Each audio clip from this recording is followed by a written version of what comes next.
Talking about my dog last session, and Harpreet said, "Oh, we should see her." So she's here. She's this.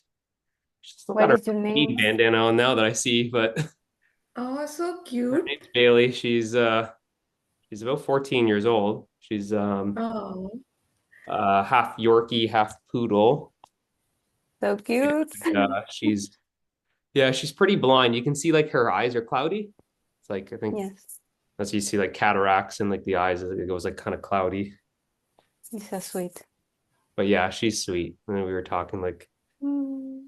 she's What were so we talking, cute. what were we talking about last week? Oh, just like how it's like she's how when she gets old and like how we, just when the form gets old and it's or illness, it's there's a you sense like the fragility. It's fragile, it's delicate. And you see that actually there's like a softness. She's not running around like she used to, but she still has a playful side actually. In her bed, like we put her in our bed and on her back and you rub her belly and sometimes it's like she still wants to play or just has like a toy still wants to play, but it's not like she's like whipping around the backyard like she used to. So it's like there's a softening, there's a it's a different quality of energy, but you can really like connect to that energy and you start feeling that softness within you, that you're connecting to your soft side. This is where you can find this when, let's say, a family member becomes sick or ill. You find that you have to be more flexible. You have to be more soft and soothing and smooth, nurturing and gentle and tender with that family member. It will soften you. And if you are the one that's sick or ill, it will soften you too, because it's kind of like you had plans and you had ideas of what should happen. And this type of hardness, this resistance. That's what the hardness is. It's resistance, and that just starts to soften. It starts to relax. It starts to soften. It starts to dissolve. It starts to melt. And any of these words kind of describe it. And then you start to see that it's like, oh, like even in um, you know growing old and getting sick or becoming ill, that there's actually a beauty in that, because you're in we talked about this in the beauty retreat yesterday, is by slowing down and softening, you come to then perceive that beauty. You start to experience that beauty. And you see that actually that beauty, it's not limited to form. It's formless. And you start experiencing that formless beauty in the unexpected places. Like the dog that you've had for 14 years get old and fragile and delicate, and you see the deterioration of her activity and all of this. But like I said, it's like she's more like calm, and you pull her closer and I hold her going down the stairs and I'm out there with her at night, or even things that you would get annoyed with. Like it's like her bladder is like a lot smaller now, or like, a weak bladder. So it's like she has to go outside a lot more often than what she did. So, but it's like, that doesn't piss me off. It's just this understanding, and it's that softens you for something that would have, oh, this is such an inconvenience, waking me up, 4 times every night to put her outside or whatever it is. It's like there's an understanding. It's love that understands, right? It's the same way that if you had a baby. I remember when we had our first baby, she didn't sleep a full night until like a year and a half. It was nuts. It was nuts. And then we had the second child. They're only like a year apart, and it's like you didn't even catch your breath, and then you're now with another baby that's up all night. And it's just like, oh my god. But somehow you that's the love. Love has the capacity to experience everything. So it doesn't say like, oh, this is crazy, this is too much. And is it challenging? Yes, of course it's challenging. But there's something in you that um you feel like you just have a greater capacity. Mothers experience this, like when with their child, when the baby's born. It's that love that just it's like it can handle anything, where you see and people say things like that. Wow, as a mother, it's like it's like, I don't know how you're doing this, waking up throughout the night and breastfeeding, and you're still recovering from the birth and all of this. And it's like, how is that possible? But it's like the power of love. That then it's just that's what has the capacity for all of that. Whereas if you're not in touch with that love, then it's just like, oh my God, it's like you're Wonder Woman. Like I don't have that in me. How could you do that? Right? It's like, yeah. But that's the thing. It's kind of like what do you hear like those stories and stuff that like, a woman lifts up a car to get like her child up from underneath it. And it's like, that was like superhuman strength. Like, how is that even possible? Right. And it's like, it's things like that. It's just, that's what most people would call that stuff miracles. But you have that ability to, when you're experiencing love, it's love is miraculous. It will show you things that you never thought was possible. So yeah, she's a sweetheart. She sleeps a lot throughout the day. But we had my brother's dogs over on the weekend. One's a puppy. One looks exactly like this dog, same size and everything, but she's like less than a year. She's about 11 months old. And then the other one is kind of a mix between a poodle and a husky, so way bigger. But she just kind of like just stayed in her bed upstairs, and she's kind of like I think she's like terrified of the big one because she'll start like kind of shaking around them. So she kind of just likes her own kind of space. If she was younger, then she'd be running circles and wanting to play with them and kind of stirring stuff like, just trying to jump on their back or whatever it is. But no, she's very calm, very chill, very uh just like soft, gentle. Um, and that's why I said like this, it's in that softness, when you're experiencing that softness, that there's the softness, the gentleness, the tenderness.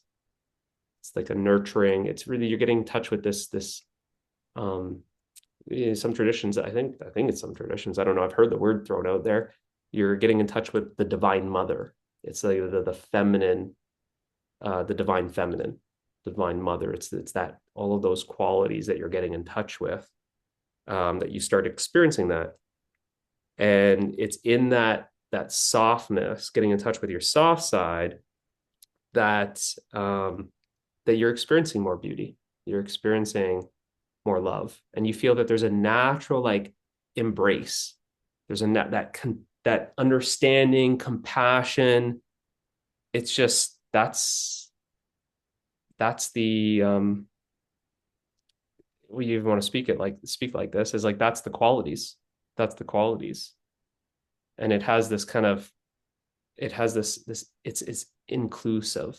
It includes, it embraces, and it's in that inclusion embrace that it just pulls it closer. And in you see this in like in the expression, in the body language. Like even when I hold her, it's like, it's like I really pull her in when she's like coming down the stairs. It's like it's more of this like really pulling her close. And then you're just being even closer with her. And um, she loves it. She loves it. And that's kind of what you start experiencing. But it's like that for your relationships, with your family, your friends, and it's not a clinging type of closeness. It's not like I'm so attached to you because I don't want to lose you. It's not like that. It's just this. It's love, and love has no strings attached. It's just enjoying, um, what is, accepting what is. Yeah. But So Mitch, yeah, go ahead. does does it make you sad that you can't see? Do you get sad at times? Um, no, not sad. It's at first like when we started noticing her, like start like kind of we started noticing that it was more at night. So like to put her outside to go pee in the backyard at night before like we go to bed, it was kind of like, she was kind of not moving as fast. You kind of, I was like, what's going on? Like something's up. And then I started realizing it's like, oh no, it's like she's based off of where she was in the backyard. Certain areas are not as lit up as other areas. It's like, oh yeah, it must be that. And I started seeing how when she started coming in, her eyes were adjusting. And it was like, wow, they're kind of white, like cloudy. And I told my wife, like, I think she's losing her vision. Like, I think she's getting blind. And so at that point of like noticing it, it was kind of like not really sad, like not sad for me, and but it was more of just it's just feeling like it's like feeling it's like compassion, like just it's like the understanding, the compassion for this, but then seeing that there's nothing that you can do about it. It's that understanding, it's just natural, it's the acceptance of it. Right. So um yeah, I mean, some people, someone else, they'll get so my wife, how she like experienced the same thing. Like there's the dog and two owners of the dog, the parents of the dog. But then it's like, oh, that's so sad. And then she kind of like she dwells in it. She like kind of, oh, so sad. It's always like it's a woe is me kind of thing.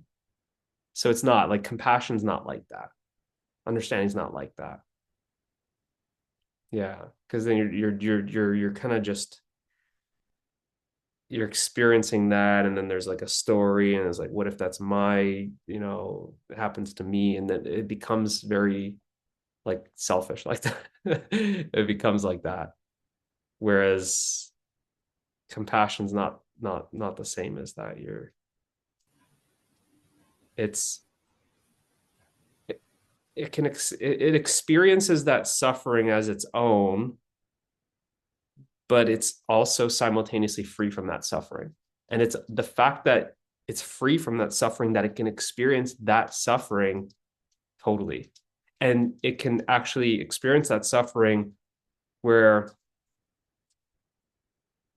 I wouldn't say it's not that it enjoys it, there's just no resistance to it. So it's like you can really be with someone going through something and there's no resistance to it. There's no like uncomfortable, there's no and it's just you're just like you're holding space for them. Like I said, it was like that kind of you're being with the crying baby, but you're not trying to change it. You're not seeing it as a problem. You're just being with it. So like that is just I'm just being with the dog. I can't give her new eyes or anything like that. I can't give her some pill that's going to reverse it.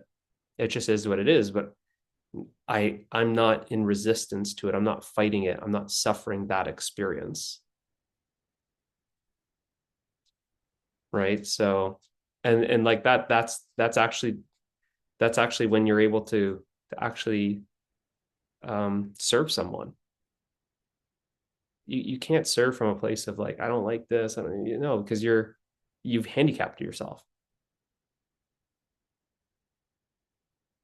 Right. So that's where it's like, it's just, that's the responsibility, the ability to respond. You're able to respond to the moment at hand. What needs to be done?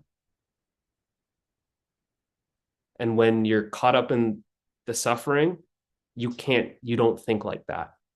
You don't act like that because it's always a woe is me. And it's like just turned inward and it's like, oh, like, then that's where it's like, close the blinds, cover the, don't answer the door. And you're just, you're, you've closed off. You've handicapped yourself. There's nothing that you can't really do anything.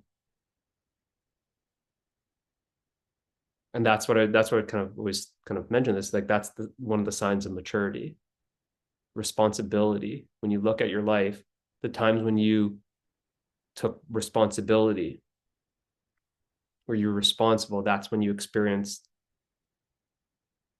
started experiencing more growth, more transformation. It's a state of empowerment.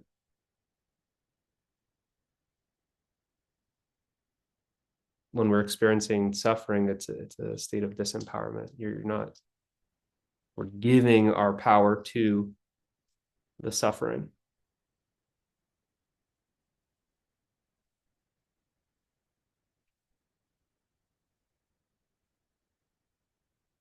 So yeah, so I mean, and I mean, I think everyone here, I let you guys know, like my mom had some like virus, and like the it was like really severe, and it was like really like fluky, like very rare, like extremely rare, from like a mosquito bite. And but it put her in the hospital for like 3.5 weeks, 3 weeks, to the point where like it looked like she had a stroke. It looked like, even when she kind of started like waking up from it, she was like basically asleep for like 3 days. um it was like, whoa, did you have a stroke? Did you, like, it kind of looks like now you're starting to move a little bit. It almost looks like you have Parkinson's, like it's just shaking, like it's just because it affects the nervous system. um but it's like you can either get sucked into a state of suffering where it's like, woe is me, and it's always about me, because that's what suffering really is. Or is just, you're okay, well, this is it, from a place of acceptance. Then what can I do? What can I do? What can I do? Well, I can go see her in the hospital. I can't reverse it. I'm not going to be, wondering, who did this, why did this, what was it. I'm not going to start blaming doctors. I'm not going to start blaming the healthcare system. Right? That's kind of what happens, is like, then when it's like you cripple yourself. Someone's always like, why? And they're looking to the past, or looking that, and they want like this kind of injustice. They want revenge. You see this with like a lot of people. You see this with like a lot of people. It's like cancer is a big one, right? And you see like a lot of people, they have these signs that say like, F cancer on like the back of their car and stuff. But it says it's like this anger, this anger is really, it's the protection.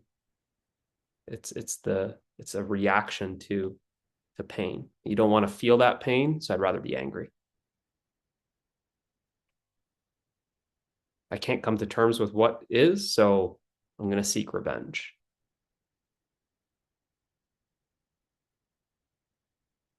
When you blame something outside of yourself, it's it's a state of disempowerment. You then live like a victim, and the victim always has the what was me story.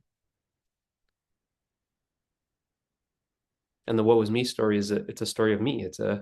That's the selfishness. So then something like, oh, my mom getting sick and she's in the hospital. Oh, what was me? I don't want to lose her.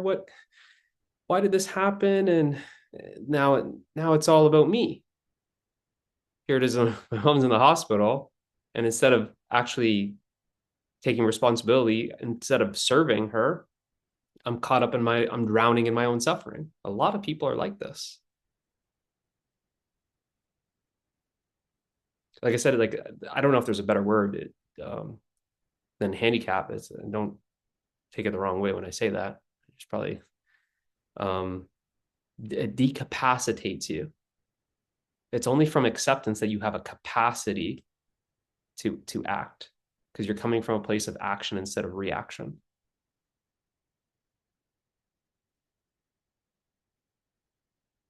It's responsibility instead of reactivity.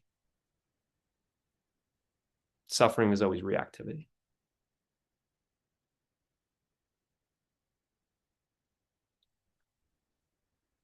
So yeah, I don't know how we got on this, but it was good. I mean, it was good question when we started exploring this. Can you see that? I mean, this stuff you should start being able to see it. If not in your I own life, you could probably see it in maybe some family members or some other friends that you kind of known who kind of do this, and you kind of see how it's like they twist it. It's like, oh, my spouse is like really sick right now. And then you see like they're talking all about themselves and how their life is messed up because their wife got sick, because they can't golf anymore. They can't go drinking with their buddies, or they can't, right? It's like, come on. That's what I mean. Once you start seeing that kind of that selfishness,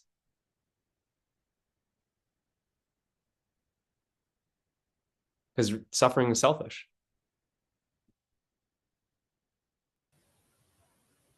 I can see it because we make everything about ourselves, me and my story. So that me is always suffering. Yeah, So me turns everything about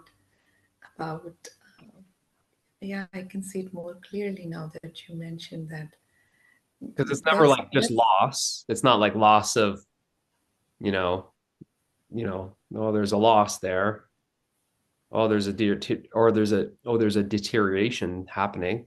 It's like, no, that's my deterioration. That's my loss.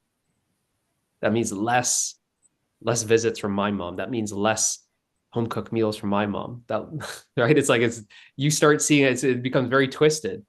It's very distorted. It's seen through the eyes of me. yeah, rather than about the mom, it becomes everything Exactly. about yeah. Exactly. So Exactly.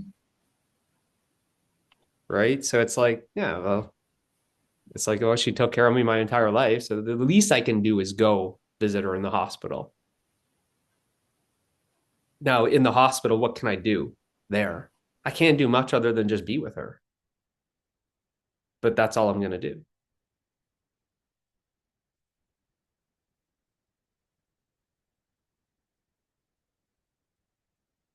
And like this, you see in a lot of these cases, a lot of these scenarios, just simply being there with it's like your presence is more than it's more than enough.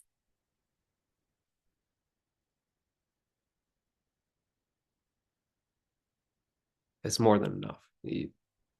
It's like even on these calls, like I could show you guys I could show you guys one session. Like we don't have to talk about any of this stuff. It's nice too. I can say whatever I want, but you're going to start noticing that there's going to be some change, there's transformation, that you're going to start noticing something's happening within you. I don't even need to talk about what you consider spirituality or truth or freedom or love. I don't need to do any of that stuff. We can talk about my favorite music, a new video game that I want to buy for my kids. Like it can be any of that stuff, right? actually, I noticed that, Mitch, and I that thought came across my mind the other day that just your presence, sitting in your presence is more than. I realized it actually just a couple of days ago, and I was going to write you too, but I don't know, I forgot later on to write you. But I noticed it just sitting in your presence. It's there is some kind of transformation that takes place. I really don't know in depth, Yeah. but I noticed it. Yeah, that's the that's the magical stuff, right? It's the we can't put any sort of label or describe it, right? It's either you're open to it or you're not. Some people just say, no, I don't know, but you know, you're what you're sharing is, I guess it'd be the proof, right? It's like it's right. So It is. It there is something touches just being with you. It's there's some kind of transformation that takes place for sure. yeah. It's my own experience. I experienced it. Hmm. And that's what you'll start experiencing the same for yourself. That like, when you're not caught up in that when that me story and the suffering, when you're free from suffering, it doesn't have to be like when you're totally free, but as you're free from suffering in this moment or in the next moment or like this, you're with your husband or with your kids or with your neighbor, that's your greatest service to them. To be free from suffering is your greatest service to the world because it's only then that you're actually able to help.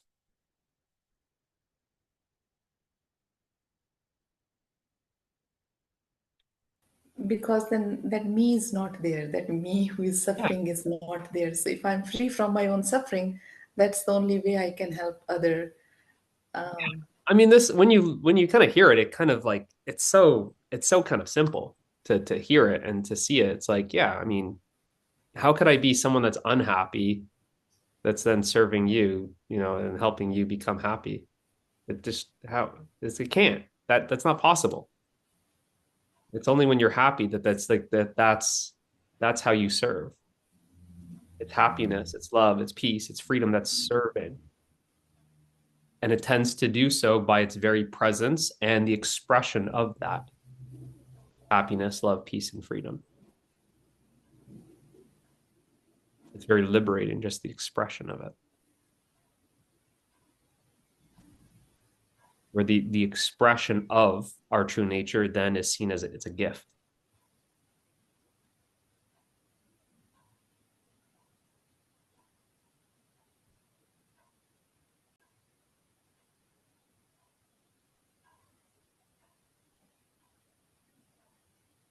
Right. And that's why we were talking. I don't know when it was, maybe last week.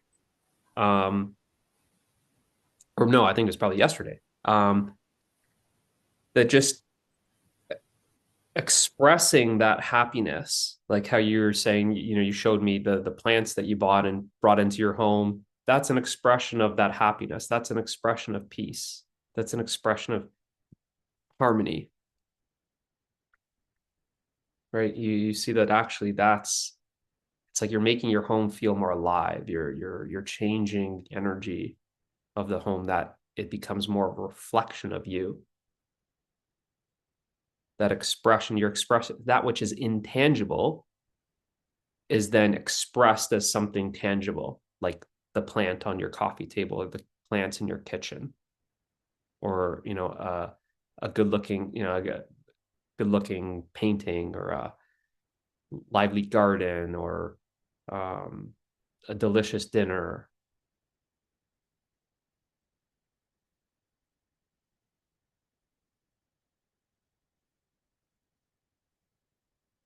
It's seen like that, and then it's almost like you're like, that's why I used the word yesterday, like it's everything is then is seen and experienced as something that's very sacred.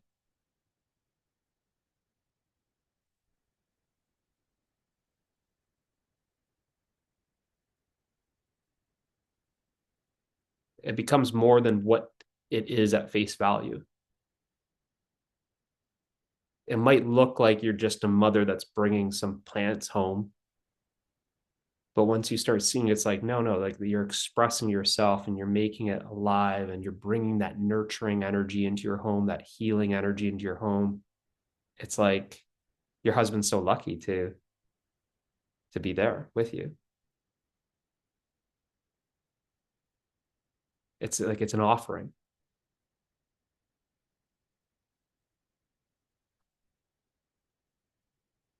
Your cooking becomes an offering, like it's because everything is coming from a place of love.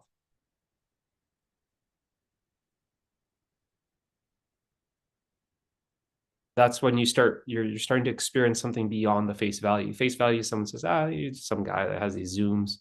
Okay, I see, you're some online business that you have. But it's like, is it that, or is it something more than that? You won't be able to experience what I'm talking about unless there's that openness, and unless you're in touch with it yourself. And once you start becoming more in touch with it yourself, then you start to experience that. Yeah, it's like it's not just a it's not just a meeting. There's more than words. It's not just a chat. That's exactly what went through my mind. Those words, that it's just not a meeting, it's more than that. Those Yeah, were the exact lines that came to mind. yeah, And it is, Mitch. yeah. So then that's where I say, like, that's the, call it what you want, but that's like then that's when you experience the magic. That's when you experience the magic. Because whatever you do, it's so magical. But it's like you're experiencing the magic in the mundane. Like you're just gardening, but it's like when you're gardening from love and you're putting your heart into the garden, that gardening, the it's not like, oh, she's gardening and there's such a chore. And no, it's like there's so much passion, there's so much enjoyment, there's so much love, and you're one with the garden. And it's like that's your creation. And but it's also that creation is an expression of you.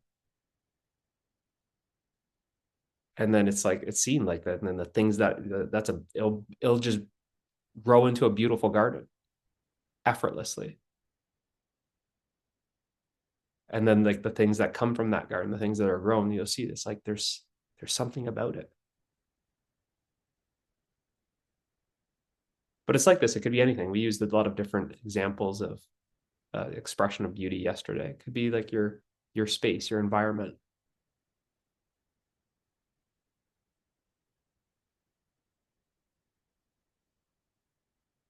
It could be like your business or some sort of hobby, making music or knitting or whatever it is. Cooking, baking. And then you see like that's like the offering. You find that you're able to express yourself through your natural gifts and talents, and then it's an act of devotion. It's an offering. It's sacred. And those who are like experiencing it, it's like they feel they. I mean, I guess the word would be, yeah, you feel loved, but you might even say you feel blessed, like you're feeling something. It's grace.